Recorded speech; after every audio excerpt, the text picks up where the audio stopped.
Hello बच्चों, जैसा कि हमने आपसे प्रॉमिस किया था कि हम एयरफोर्स का बैच स्टार्ट करेंगे फिजिक्स का।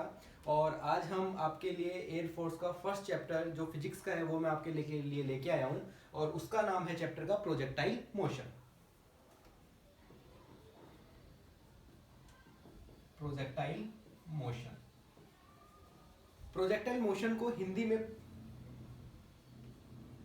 प्रक्षेप्य गति कहा जाता है। यानी ये जो बैच होगा हिंदी मीडियम और इंग्लिश मीडियम दोनों बच्चों के लिए होगा। यानी हम आज जो पढ़ने जा रहे हैं प्रोजेक्टाइल मोशन है और हिंदी में उसको प्रक्षेप्य गति कहा जाता है। तो देखिए, इस चैप्टर को समझने के लिए हम बिल्कुल बेसिक स्टार्ट करते हैं। हमारे पास दो कंपोनेंट होते हैं बच्चों। कितने कंपोनेंट होते हैं? दो कंपोनेंट होते हैं। इसे हम एक्स कंपोनेंट बोलते हैं और इसे हम वाई कंपोनेंट बोलते हैं। यानी अगर मैं हिंदी में बात करूं तो इसे हम एक्स एक्सिस बोलते हैं और इसे हम वाई एक्सिस बोलते हैं। ये आपको ध्यान रखना ही रखना है। अगर आपसे कभी भी फिजिक्स के अंदर पूछा जाए कि जो एक्स कंपोनेंट जो आपका होता है या जो एक्स एक्सिस जो होता है उसका कंपोनेंट क्या होता है, तो आप याद रखेंगे इसका जो कंपोनेंट होता है वो हमेशा cos थीटा होता है। और अगर आपसे पूछा जाए y अक्ष या y एक्सिस का कंपोनेंट क्या होता है तो आप बताएंगे sin थीटा होता है। बच्चे बोलते हैं कैसे निकला, कैसे करना है? तो आपने मैथ में एक इक्वेशन पढ़ी होगी कॉम्प्लेक्स नंबर की, z is equal to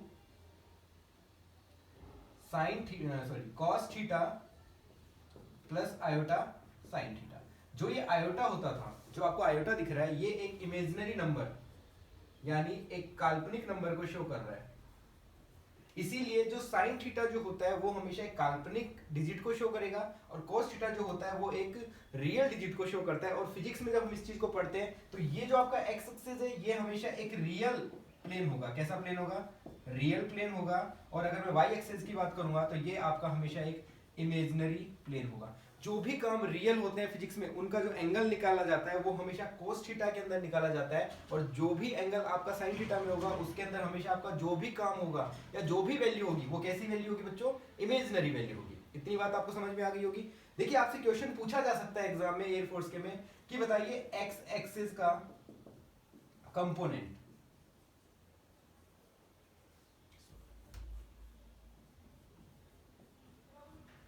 x axis का कंपोनेंट आपसे पूछा जा सकता है तो आपका आंसर क्या होगा?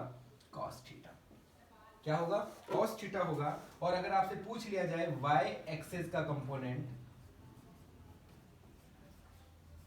तो आप बताएंगे sin थीटा। हिंदी में कंपोनेंट को घटक बोला जाता है। घटक। तो हिंदी में पूछा जा सकता है x x का घटक क्या होगा तो आप बोलेंगे cos थीटा, और y का घटक क्या होगा तो आप बोलेंगे sin थीटा। इतनी बात आपको समझ में आ गई होगी। इसके आगे हम थोड़ा सा और बढ़ते हैं। जैसे मान लीजिए यहां पर एक बच्चा खड़ा है और इस बच्चे के हाथ में एक बॉल है और इसने इस बॉल को थ्रो कर दिया यानी फेंक दिया। जैसे ये फेंकेगा तो ये बॉल कुछ इस तरीके से जाएगी। ये जो इसने यहां पर पाथ गेन किया यानी जो यहां पर इसने पथ बनाया, ये पथ कुछ इस तरीके से यहां पर बनेगा और इस पथ को कहा जाता है पैराबोलिक पाथ।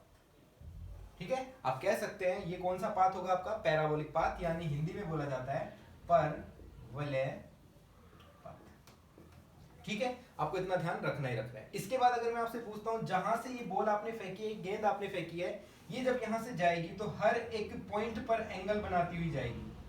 तो आपको हमेशा ध्यान रखना है जब भी हम किसी ऑब्जेक्ट को फेंकते हैं तो उसका जो पाथ होता है वो पैराबोलिक होता है और हर एक पॉइंट पर एंगल बनता हुआ जाता है। और वो जो एंगल बनता है वो आपका हमेशा एक 90 डिग्री का एंगल बनता है। यानी आप ये कह सकते हैं कि जितने भी पार्टिकल्स होते हैं वो हमेशा परपेंडिकुलर हमेशा आपके क्या करते हैं? वाइब्रेशन करते हैं। परपेंडिकुलर का मतलब क्या होता है बच्चों? 90 होता है। इतनी बात आपको समझ में आ गई होगी। ठीक है, आगे बढ़ते हैं।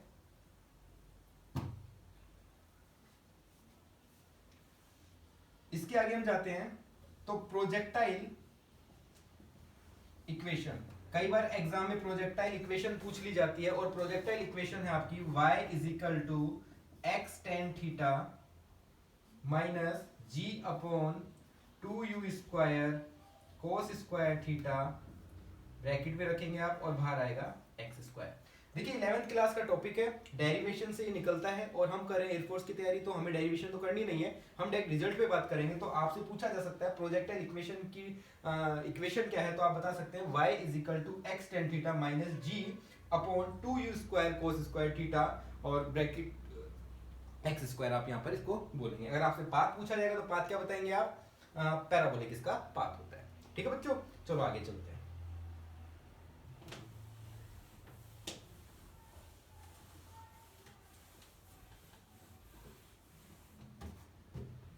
देखिए इसमें तीन चीजें हमको पढ़ने में मिलती है। अगर मैं यहां पर फिर से बात करता हूं तो हमने बोला कि ये आपका cos थीटा होता है, कौन सा एक्सिस है ये आपका x एक्सिस, और ये आपका y एक्सिस, तो इसको हम क्या बोलेंगे sin थीटा। जब हमने यहां खड़े होके उस बॉल को फेंका तो कुछ ना कुछ यहां पर वेलोसिटी जनरेट हुई, तो उस वेलोसिटी को हमने बोल दिया u। क्या बोल दिया u। तो जब हम अगर x एक्सिस पे फेंकते हैं तो उसका पूरा कंपोनेंट क्या बन जाएगा u cos थीटा, और अगर मैं y पे फेंकता हूं तो क्या बोल दोगे u sin थीटा। अगर एक्सिस की बात करोगे तो u x cos थीटा और u y sin थीटा, ये आपको ध्यान रखना ही रखना है। ठीक है, जब आप किसी ऑब्जेक्ट को x एक्सिस पे फेंकते हो तो वहां पर हमेशा हमें मैक्सिमम रेंज मिलती है, जिसको हम बोलते हैं परास। रेंज को हिंदी में बोला जाता है परास, यानी आपको अगर अधिकतम परास चाहिए होगी तो आपको उसको x एक्सिस पे फेंकना पड़ेगा, और अगर आप उसी ऑब्जेक्ट को y एक्सिस पे फेंक देते हो तो आपको मिलेगी मैक्सिमम हाइट, जिसको हम बोलते हैं अधिकतम ऊंचाई। कौन सी ऊंचाई? अधिकतम ऊंचाई। बात समझ में आ रही है बच्चों? यानी अगर आपने x एक्सिस पे फेंका तो मैक्सिमम रेंज, और अगर आपने y एक्सिस पे फेंक दिया तो आपको मैक्सिमम हाइट यहां से गेन हो जाएगी। अब यहां से हमें क्या करना है, जब आप किसी ऑब्जेक्ट को फेंकते हो तो ऑब्जेक्ट क्या करता है, जैसे मान लीजिए आपने यहां पर इस ऑब्जेक्ट को ऊपर की तरफ फेंका, ऊपर फेंकने के बाद ये एक पॉइंट पर जाकर क्या होगा, रेस्ट पोजीशन पे आएगा। तो आपसे पूछा जा सकता है वो इसका टाइम ऑफ फ्लाइट बताइए, यानी उड्डयन काल बताइए। तो यहां से हमें तीन फॉर्मूले जनरेट करने हैं, यानी तीन फॉर्मूलों का पता लगाना है, जिस पर एग्जाम में कई बार क्वेश्चंस पूछ लिए जाते हैं या वो फॉर्मूले ही एग्जाम में पूछ लिए जाते हैं। तो उन चीजों को भी हम समझते हैं यहां पर।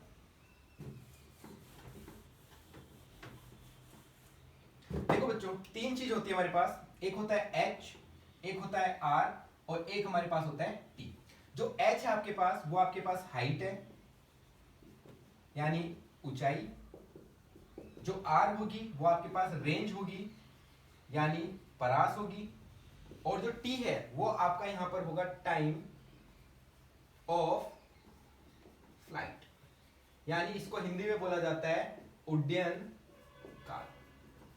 ठीक है, इन तीनों के बारे में हमें यहां पर समझना है। अगर मैं h की बात करूंगा तो ऊंचाई, r की बात करूंगा तो परास, और t की बात करूंगा तो उड्डयन काल। देखिए बच्चों एक चीज बताइए, जब भी हम किसी ऑब्जेक्ट को फेंकते हैं या उसको थ्रो करते हैं तो आपने देखा होगा उसमें तीन क्वांटिटी यानी तीन वेरिएबल आते हैं। जैसे मान लीजिए मैं उसको फेंकूंगा तो उसमें कुछ ना कुछ स्पीड होगी, तो मैंने उसको डिनोट कर दिया u से। जब हम किसी ऑब्जेक्ट को फेंकते हैं तो उसमें एक एंगल भी होता है, तो मैंने यहाँ पर एंगल कौन सा बोला, sin थीटा। और जब हम उसकी बात कर रहे हैं, जब किसी ऑब्जेक्ट को फेंकेंगे तो उसमें ग्रेविटी भी होती है, तो हमारे पास यहाँ पर तीन वेरिएबल आते हैं u, sin थीटा और g। इन तीनों से हमको यहाँ पर फॉर्मूले को जनरेट करना है। जैसे मान लीजिए मैं आपको कहना चाह रहा हूँ कि ये बॉल लीजिए और इसको मैक्सिमम ऊंचाई पर फेंक दीजिए या मैक्सिमम हाइट पर फेंक दीजिए, तो आप क्या करेंगे, अपने शरीर का पूरा जोर लगा दोगे आप उसे फेंकने के लिए। अगर हम किसी भी चीज पर अपना पूरा जोर लगाते हैं तो उस पर हम लिखेंगे यू स्क्वायर। अरे सिंपल सी बात है, मैं आपको बोलता हूँ आपको बोलता हूँ 3 × 2 और मैं बोलता हूँ 3 का स्क्वायर, तो किसकी वैल्यू ज्यादा होगी, स्क्वायर की वैल्यू ज्यादा होगी ना। तो इसलिए हमने क्या कर दिया, यहाँ पर पूरा जोर लगाने के लिए पूरी वेलोसिटी यहाँ पर लगा दी, तो उसको हमने बोल दिया यू स्क्वायर। जब पूरी वेलोसिटी लगाएंगे तो एंगल भी क्या होगा, पूरा लगाओगे, आधा तो लगाने से रहे, तो ये भी क्या हो जाएगा साइन स्क्वायर थीटा। और अगर मैं आपसे बोलूं ग्रेविटी की, तो आप कह सकते हो कि जब किसी ऑब्जेक्ट को ऊपर फेंकेंगे तो ऊपर जाने की ग्रेविटी और नीचे आने की ग्रेविटी, तो बच्चों क्या हो जाएगा, दो बार ग्रेविटी तो 2g। तो मैं बोल सकता हूं हाइट का फॉर्मूला क्या होता है, h = u square sine square theta upon 2g। इतनी बात समझ में आ गई आप लोगों को। अगर मैं इसके मैक्सिमम की बात करता हूं, मैं बोलता हूं भाई मुझे मैक्सिमम हाइट चाहिए, तो बच्चों आपको पता होना चाहिए अगर आपको मैक्सिमम हाइट चाहिए तो उसके लिए जो एंगल होता है वो हमेशा 90 डिग्री होता है। यानी मैक्सिमम हाइट के लिए जो एंगल होगा वो 90 डिग्री होगा। तो मैं 90 यहाँ पे पुट कर सकता हूँ, तो साइन 90 की वैल्यू आपको पता होगी अच्छे से, एक होती है। तो यहाँ पर h मैक्सिमम निकल के मेरे पास आ गया u स्क्वायर 2g। कई बार एग्जाम में ये भी पूछ लिया जाता है एंगल कि बताइए आपकी मैक्सिमम हाइट किस पर होगी, तो आप बोलेंगे थीटा होना चाहिए 90, तो मैक्सिमम आपको हाइट मिल जाएगी। इतनी बात समझ में आ गई। उसके बाद मैं रेंज की बात करता हूँ। मुझे एक चीज बताइए, रेंज की बात अगर मैं आपसे करता हूं तो रेंज का मतलब क्या होता है, आप किसी भी ऑब्जेक्ट को एक्स एक्सिस पे फेंक रहे हो, यानी एक्स अक्ष पे अगर आप किसी ऑब्जेक्ट को फेंकोगे तो मैक्सिमम रेंज को गेन कर लेगा। तो आपने जैसे ही ऑब्जेक्ट को फेंका, फेंकने पे आपको पता चला कि भाई आपने तो अपने शरीर का पूरा दम दिखा दिया यहाँ पर, तो वही यू स्क्वायर। और एंगल इस बार एंगल आपने एक पर्टिकुलर एंगल पर फेंका, पूरा नीचे से जोड़ तो लगा नहीं, आपने ऐसे करके उसको फेंका, तो अगर फेंकते हो तो ये आपका कितना आ गया 2 थीटा, कितना आ गया 2 थीटा। और यहाँ पर ग्रेविटी जो होगी इस बार ऊपर तो गया नहीं, वाई एक्सिस पे तो गया नहीं, एक्स पे गया, तो ग्रेविटी केवल जाने जाने की तो क्या होगी जी होगी। अगर यहीं पर भी मैं इसका मैक्सिमम रेंज पूछता हूँ, मैक्सिमम रेंज, तो थीटा इज इक्वल टू 45 पर आपको मैक्सिमम रेंज मिलती है। और जैसे ही मैं यहाँ पर आर मैक्सिमम का फॉर्मूला बनाऊंगा तो क्या फॉर्मूला बनेगा यू स्क्वायर अपॉन जी। इतनी बात समझ में आ रही है सबको? उसके बाद ऐसे मैं टाइम ऑफ फ्लाइट की बात करूंगा। टाइम ऑफ फ्लाइट को आप सिंपल से लिख सकते हैं 2u sin थीटा अपॉन जी। ये टाइम ऑफ फ्लाइट का फॉर्मूला होता है, कई बार एग्जाम में ये फॉर्मूले आपसे पूछ लिए जाते हैं। ठीक है, आप इसका स्क्रीनशॉट ले सकते हैं और हम आगे बात करते हैं इस पे। देखिए आप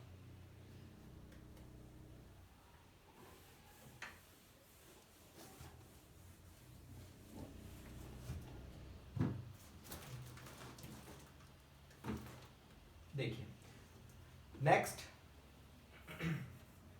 कई बार आपसे एग्जाम में पूछा जाता है कि आर मैक्सिमम और एच मैक्सिमम किस एंगल पर मिलेगा आपको, यानी आपकी रेंज भी मैक्सिमम यानी परास और ऊंचाई दोनों मैक्सिमम चाहिए, तो एक पर्टिकुलर एंगल तो होगा। देखो अभी अभी हमने रेंज का फॉर्मूला पढ़ा था, बताइए क्या था, u square sine 2 theta upon g, और इसका हमने पढ़ा था u square sine square theta upon 2g। अरे कह सकते हैं हम, बिल्कुल कह सकते हैं। बताइए जी से जी कैंसिल, यू स्क्वायर से यू स्क्वायर कैंसिल, कई बच्चे 2 से 2 उड़ा देते हैं, तो ऐसा काम ना करें। और हम लिख सकते हैं sine 2 theta is equal to sine square theta upon 2।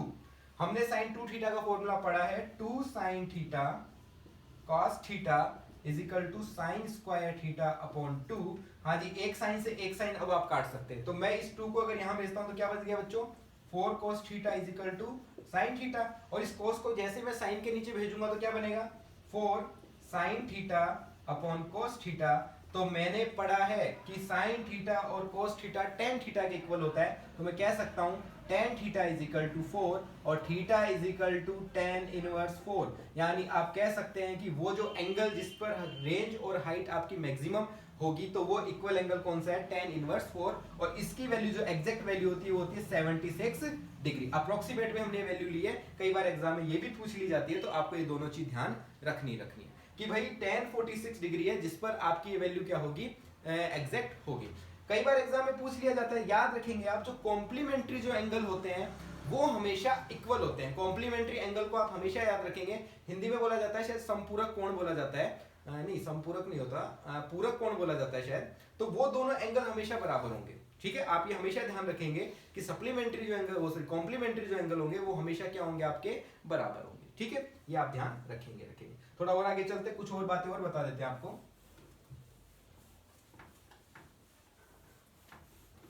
एक बार एग्जाम में क्वेश्चन पूछ लिया गया कि एक पेड़ पर एक बंदर बैठा है, एक पेड़ पर यहाँ एक मंकी बैठा है और ये मंकी पेड़ पर बैठा है और यहाँ पर एक लड़का खड़ा है और उसके हाथ में एक गन है। इसको इसे टारगेट करना है, यानी अपना लक्ष्य इसने किसको बनाया, मंकी को बनाया। अब इसको मंकी को टारगेट करना है तो ये अपनी जो नोजल है गन की उसको कहाँ रखेगा, बंदर से ऊपर, बंदर से नीचे, अपने मतलब बंदर टारगेट पे, या फिर कहीं भी रखे, हमें कोई लेना देना नहीं है।